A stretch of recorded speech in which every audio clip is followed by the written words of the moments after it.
Donc ensuite, on va créer des trous pour que la résine liquide qui est piégée à l'intérieur de la structure puisse s'évacuer. Sinon, le modèle va devenir beaucoup trop lourd et là, tu peux avoir des risques de fail, donc de louper pendant ton impression.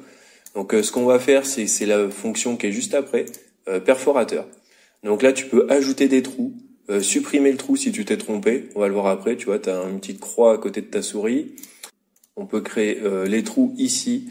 Donc là, tu as les rayons intérieur-extérieur. Là, tu vois, ça fait cette prévisualisation. Voilà, donc là, tu peux le modifier comme tu veux. Donc soit avec des rayons différents. Donc là, tu peux laisser en 3 et l'augmenter. Tu vois, ça te fait un espèce de cône ici. Donc il y a quand même plus facile pour faire les cônes. Je vais te montrer ça juste après. Donc là, tu peux faire les 3 mm. Ça, ces paramètres-là, c'est pareil, je te laisserai jouer un petit peu dessus si tu veux. Ça te fait juste ressortir le cylindre pour mieux le voir, je pense, sur les modèles. Là, ce qui est pas mal, c'est utiliser l'angle. Par exemple, si tu le coches, donc là, tu mets toujours ton rayon. Et après, tu vois, là, en mettant un angle de 45 degrés, en fait, ça va déjà te créer ton cône. Donc là, mettons, je sais pas, je clique ici pour le faire. Donc attends, on va descendre un tout petit peu, par un peu gros. Voilà. Là, si juste on met OK pour te montrer, tu vois, ça crée déjà un cône. Donc là, après, il faudra que tu joues sur la profondeur, juste pour qu'il puisse traverser et accéder à ton modèle. Donc là, je reviens juste en arrière. Là, c'était juste pour te montrer le cône très facilement. Donc tu cliques juste sur l'option utiliser l'angle et après tu joues sur ces paramètres ici. Donc si on revient sur les trous, là c'est assez facile. Donc là, mettons, on veut mettre des trous dessous. Donc je sais pas, on en met 2. Hein, j'en sais rien, c'est juste pour te montrer des exemples. Donc on va les créer dessous ici.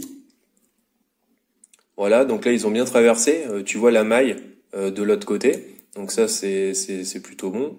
Donc il faut toujours que tu vérifies quand même que les trous soient assez profonds pour qu'ils puissent quand même évacuer la résine liquide. Sinon ça marchera pas. Voilà, donc là tu les vois bien. Et ensuite, il nous en faut un aussi au-dessus. On peut essayer de le mettre là. De toute façon, ça sera masqué avec la tête. Et là, mettons, par exemple, je fais n'importe quoi, hein, juste pour te montrer. Et là, tu vois, c'est pareil.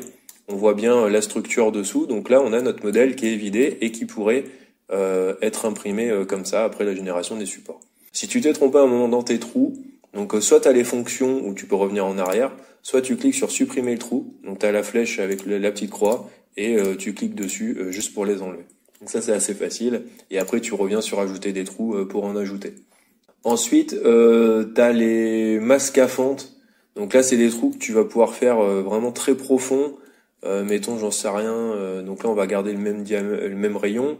Profondeur. En fait tu vas jouer sur profondeur de la fente ici. Donc là mettons si je clique sur 10 juste pour te montrer un exemple. Bon là on traverse tout. Voilà.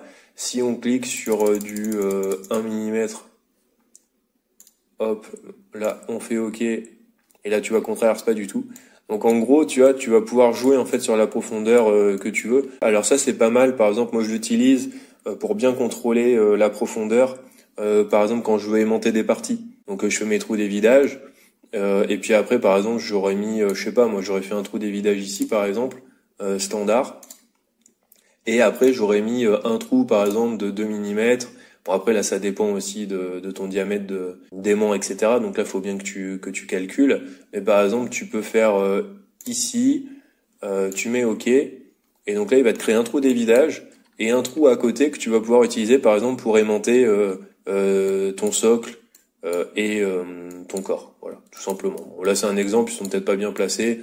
Peu importe, mais c'est pour te montrer ce qu'on peut faire avec ça. Donc sur le perforateur, tu peux conserver ton trou, par exemple, je sais pas, mettons, tu vas créer un trou n'importe quoi. Je dis ici, tu mets OK, et en fait, tu vas pouvoir, tu vois, là, il crée un objet, et en fait, tu peux le récupérer.